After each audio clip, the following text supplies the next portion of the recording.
Salut. Bon ben, t'es prêt? Viens avec moi, on va marcher un peu ensemble. Qui je suis, d'où je viens, c'est ça que j'ai envie de te partager aujourd'hui. Parce que je pense qu'il y a beaucoup de personnes qui osent pas parler de certaines choses. Surtout ce qui touche la santé mentale. Puis surtout par rapport aux hommes. Fait que ça m'a pris du temps à trouver la force d'en parler, mais je pense que pas ma mission, là, mais mon but, je dirais ce qui m'anime, là, ça va être de retirer quelque chose de positif de toute cette merde-là que j'ai eue dans ma vie dans les dernières années. Cette merde-là que beaucoup, peut-être, ont encore les deux pieds dedans aujourd'hui. Cette merde-là, premièrement, ce qu'on peut se dire, c'est que ça peut devenir un compost. C'est quoi qu'on met, c'est quoi que nos grands-parents mettaient dans leur jardin? C'était du fumier, c'était de la merde. Donc la merde peut se transformer en quelque chose de positif. Puis ça, c'est quelque chose qui m'a accompagné beaucoup dans les derniers mois, dans les dernières années. Ça a été la perte d'un emploi suite à une blessure au travail.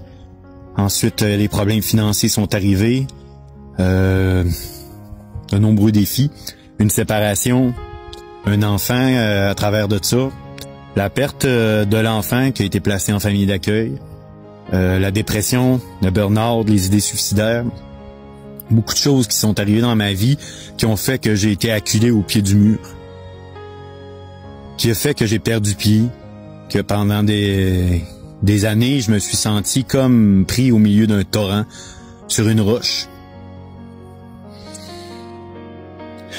Pas savoir où aller, pas savoir quoi faire, quoi dire, désespéré. Puis j'ai toujours été croyant, j'ai toujours cru à une force supérieure, l'univers, peu importe le nom qu'on lui donne. Mais peu importe mes appels, je sentais que j'étais seul avec moi-même, seul avec ma souffrance, avec mon désespoir, puis toute ma noirceur.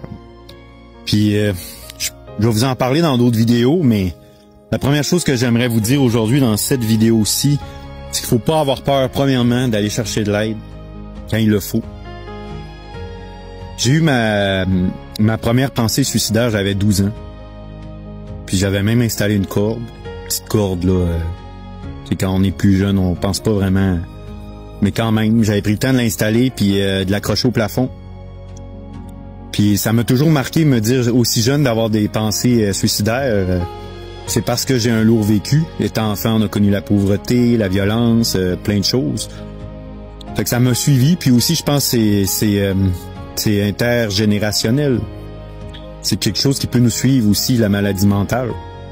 Quelque chose qui est pris de nos parents ou nos grands-parents. Fait que c'est pour ça que je veux en parler. Puis, tu sais, dans les dernières années, j'allais plus vers la spiritualité. C'est ce qui m'a aidé aussi beaucoup. Je commençais à faire du yoga, j'avais 19 ans. Actuellement, j'en ai 42 ans. Le yoga, la spiritualité, la méditation m'ont beaucoup aidé dans ma vie, mais ils m'ont pas aidé à traverser la période la plus sombre et la plus noire que j'appelle ma nuit noire de l'âme, qui était la dépression. Ce qui m'a aidé, c'est la médication, c'est de rencontrer des spécialistes.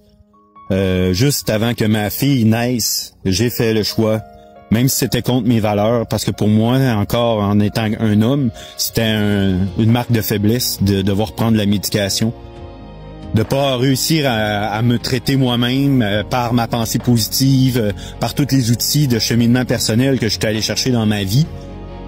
Ça aussi, ça m'a touché beaucoup, d'avoir l'humilité de dire, OK, je pensais que, tu sais, puis je partageais sur les réseaux sociaux, soyez positifs, ayez de bonnes pensées positives, soyez forts. Puis des fois, des gens me commentaient, oui, mais c'est pas ça, c'est pas aussi facile que ça, Jason.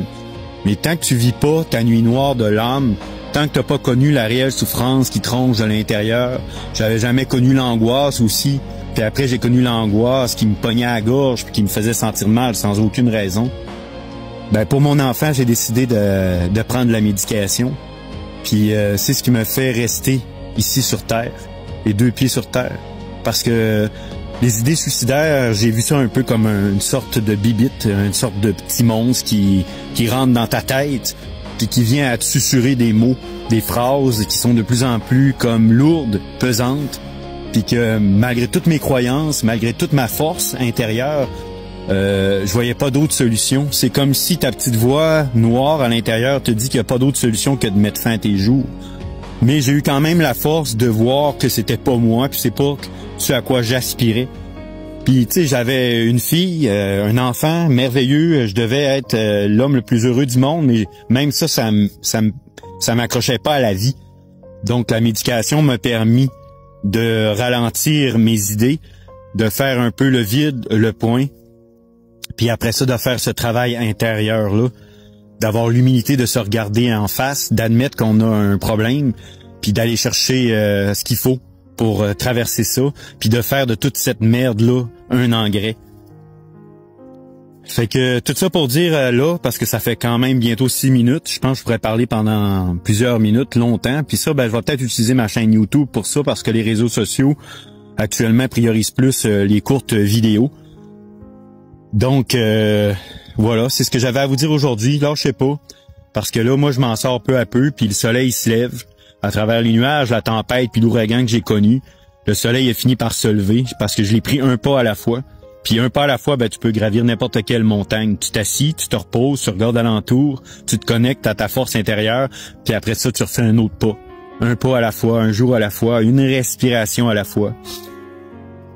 Puis se connecter à la nature, écouter, sentir. Parce que la vie, là, c'est un don. Puis il y a bien des gens qui sont cloués sur leur lit d'hôpital malade puis qui aimeraient bien être à notre place. Fait qu'on se reparle, on se revoit bientôt. À toi qui m'écoutes, ça te fait du bien. Laisse-moi un commentaire. Dis-moi ce que tu as aimé dans mon partage. Dis-moi s'il y a des sujets qui te touchent plus, que tu aimerais que j'approfondisse. Puis partage. Aide-moi à me faire connaître parce qu'actuellement, je me lance, puis je suis créateur de contenu, puis je vais vous offrir le meilleur de moi-même. Puis actuellement, les sujets que je vais parler, ma niche, ça va être la santé mentale en tant qu'homme. Puis je vais vous ouvrir mon cœur, puis je vais vous parler avec toute l'humilité que j'ai en dedans de moi. Fait que j'espère que ça a pu vous aider, puis qui que tu sois, que tu m'écoutes actuellement, dis-toi que toute tempête a une fin un jour, puis qu'il y a une lueur d'espoir. Faut juste que tu t'accroches. Un jour à la fois, une respiration à la fois. Parce que mettre fin à ces jours, ça amènera à rien. L'autre bord, là, tu vas être dans ta souffrance, tu vas falloir que tu l'affrontes quand même.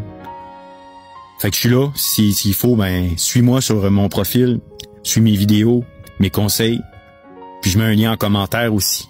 J'ai une formation, un guide de survie. Quand ça va pas bien, il est disponible. À bientôt. Prends soin de toi.